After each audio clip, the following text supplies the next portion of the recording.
There was an old carpenter named Edward, 62 years old.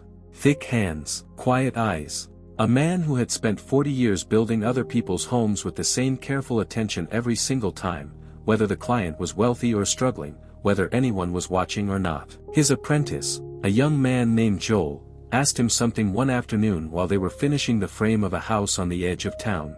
Joel wiped the sweat from his forehead and said, "Edward, you work the same on every house. Rich neighborhood, poor neighborhood, same effort, same care. Why? Nobody checks that closely. You could do less and nobody would know." Edward set down his hammer slowly. He looked at Joel for a long moment. And then he said, "I would know." Edward picked up his hammer again and kept working as he spoke. He said, "Joel, every nail you drive carelessly is a nail in a house someone will live inside. Every corner you cut is a corner someone's family will trust to hold. You may not see the consequences today, but the house doesn't lie. It tells the truth eventually." Joel was quiet. Edward continued, "And it's not just the houses. It's everything. The way you treat people when there's nothing to gain. The effort you give when no one is measuring. The integrity you keep when compromise would be easier. All of it is building something. And one day, you will live inside what you built." Joel looked at the frame rising in front of them. He had never thought of his work that way before, as something he was also building for himself. Years passed. Edward eventually retired.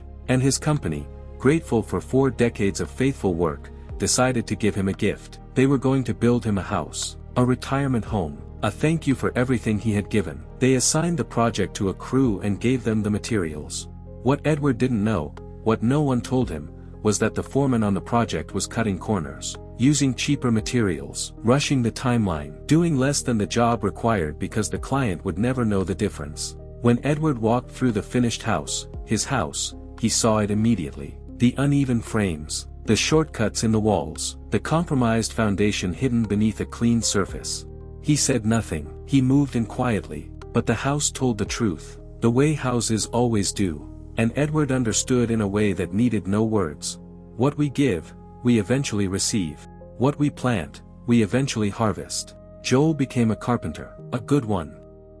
The kind that works the same whether anyone is watching or not. The kind that drives every nail as though the family moving in matters, because they do. He never forgot what Edward taught him on that afternoon with the sweat on his forehead and the frame rising in front of them. The principle is older than any of us. We reap what we sow. Not sometimes. Not occasionally. Always, in one form or another, in one season or another. The kindness you extend quietly comes back. The integrity you keep when compromise was easier comes back. The effort you give when no one is watching comes back. So does the opposite. So today, whatever you are building, whatever you are planting, whatever you are putting out into the world, do it as Edward did. As though it matters. As though someone will live inside it. As though you will live inside it, because you will.